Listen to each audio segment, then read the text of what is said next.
Yo, what's cracking everyone? Ericship 111 here. So, throughout the Forza Horizon franchise, Playground Games has often used expansions as a test or tech demo for their succeeding Forza Horizon title.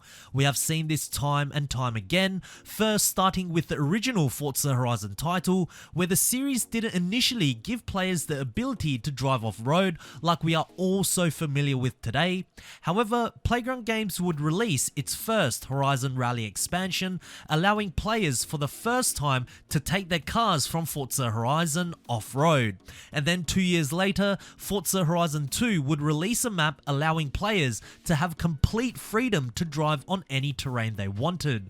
Then of course there was Forza Horizon 3's Blizzard Mountain expansion, where the beautiful yet terrifying snow season eventually made its way into the main game of Horizon 4. Then of course Horizon 4's Fortune Island, featuring thunderstorms along with huge mountain roads to drift around, all made its way to the base game of Forza Horizon 5.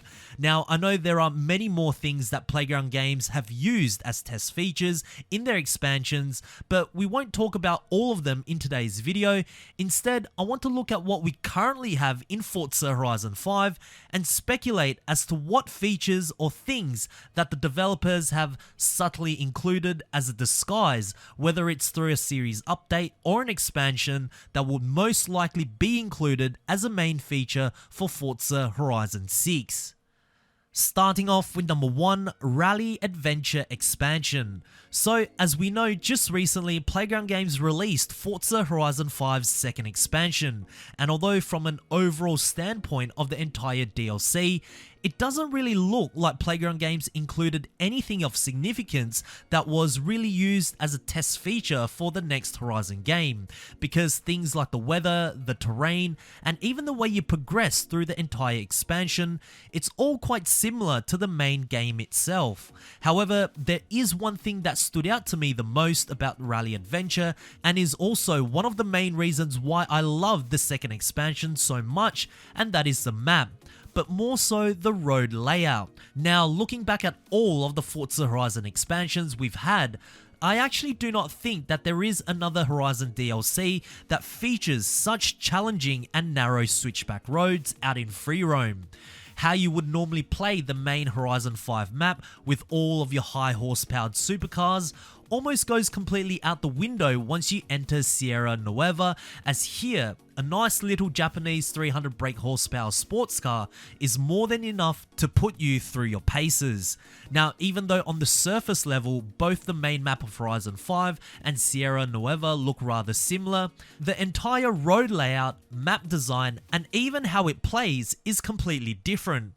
Which then kind of got me thinking, is Playground Games using all of these technical roads from the Rally Adventure expansion as a tech demo for the main map of Forza Horizon 6? Will the next Horizon game feature many roads that are quite similar to what we have experienced in the Rally Adventure DLC? I think there is a very good chance. On top of that, unlike the main map of Horizon 5, we know that the Rally Adventure map wasn't designed based around the Eliminator game mode, which is why it contains so many different elevations. And should Expansion 2 be in a way a small glimpse of what Forza Horizon 6 has to offer, then I'm quite excited. That means whatever the location the team is choosing will be a country that primarily has quite a few switchback roads, and I can already think of some very amazing places the next Horizon game could be set. I also believe rally racing will also be included as a main feature in the next Horizon game too, with anti-lag and launch control most likely being in the series from here onwards. Depending on where Horizon 6 is set, I think it will be ludicrous to once again take this form of racing with rallying away from the Horizon series for the second time. So basically, from the Rally Adventure DLC, I suspect that the road layout and the rally racing were pretty much features used as a test to see how the community would react and gather information internally on how it plays, as we will most likely see something quite similar in the next Forza Horizon game. Number 2, Donut Media Horizon Story. Ah yes, perhaps one of the most hyped up monthly updates we've ever had in Forza Horizon 5 which actually turned out to be one of the worst. We received 4 cars where 3 of them were recycled from Horizon 4, but not only that, they were vehicles that only a small portion of the Horizon community would actually drive. Rocket Bunny returned, which should have been at launch in the first place, and above all else, Donut Media Horizon Story was, in my opinion, just a glorified way of learning how to tune your car with Donut Media narrating you through the entire process. However, this is where I think this Donut Media Horizon Story feature gets interesting. Now, just to refresh everyone's memory, the story begins with you meeting the Donut Media crew, and you have one of 3 cars you can turn into a rally machine. And by the end, you race one of them to see if you have built a successful rally car. Now, throughout the process, Donut Media will guide you on how you should tune and upgrade your vehicle, making adjustments on the fly while testing your car build on a specific laid out test track. It's essentially a seamless way to upgrade your vehicle and feel the difference right away, as opposed to having to go to a Horizon outpost or your house, purchase the modifications, and then leave, only to realize that that's not the best modification for what you want to achieve. So let's extrapolate the Donut Media Horizon story. What if for Forza Horizon 6 there is a dedicated test track area which includes tarmac roads, rally roads, and even off-roading bushland, and when you enter this particular test track arena, you have all these different options as to what you might want to build. For example, you have an option to build a road racing vehicle, or you may want to build a rally vehicle, or maybe even an off-roading adventure.